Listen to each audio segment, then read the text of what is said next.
নমস্কাৰ বন্ধু বান্ধৱীসকল, পুনৰ এবাৰ আপোনালোক সকলোকে স্বাগতম জনাইছোঁ আমাৰ এই সৰু জিকে চেনেলটিলৈ। আজি আমি আপোনালোকৰ বাবে কেইটামান অতি গুৰুত্বপূৰ্ণ প্ৰশ্ন উত্তৰ লৈ আহিছোঁ। ভিডিঅ'টো চাই ভাল লাগিলে লাইক এটা কৰি চেনেলটো প্লিজ ছাবস্ক্ৰাইব কৰি ৰাখিব। আজি আমাৰ প্ৰথম প্ৰশ্নটো হৈছে, প্ৰথম অসম শক্তি মেলা ক'ত অনুষ্ঠিত হৈছিল?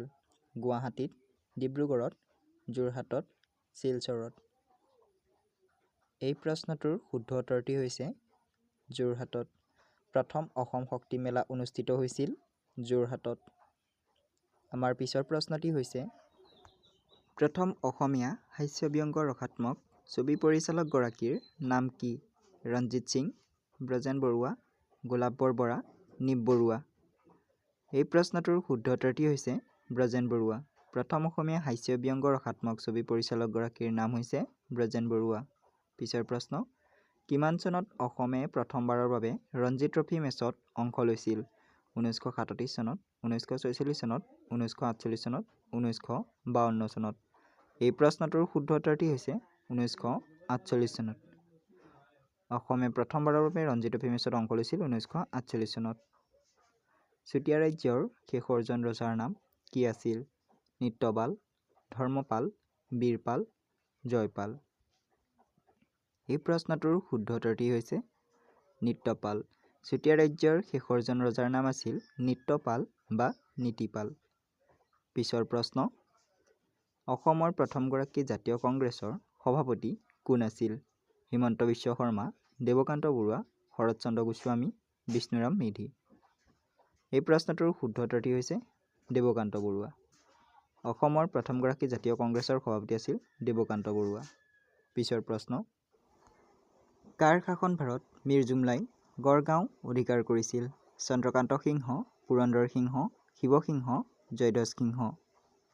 এই প্ৰশ্নটোৰ শুদ্ধ উত্তৰটি হৈছে জয়ধ্বজ সিংহৰ শাসনভাৰত মীৰ জুমলাই গড়গাঁও অধিকাৰ কৰিছিল। আমাৰ পিছৰ প্ৰশ্নটি হৈছে, ছগ্ৰ-মিছৱা কোন জনগোষ্ঠীৰ উদযাপিত উৎসৱ? তিৱা, ৰাভা, বড়ো, গাৰো।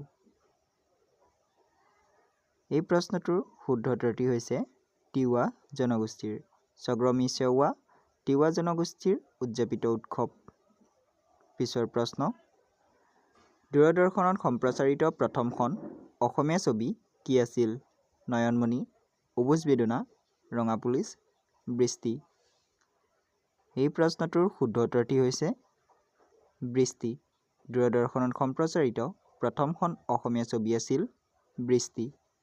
পিছৰ প্ৰশ্ন, আহোম আৰু মোগলৰ শেষৰখন যুদ্ধ ক'ত হৈছিল? গড়গাঁৱত, ইটাখুলিত, শৰাইঘাটত, কোচবিহাৰত। এই প্ৰশ্নটোৰ শুদ্ধ উত্তৰটি হৈছে ইটাখুলিত।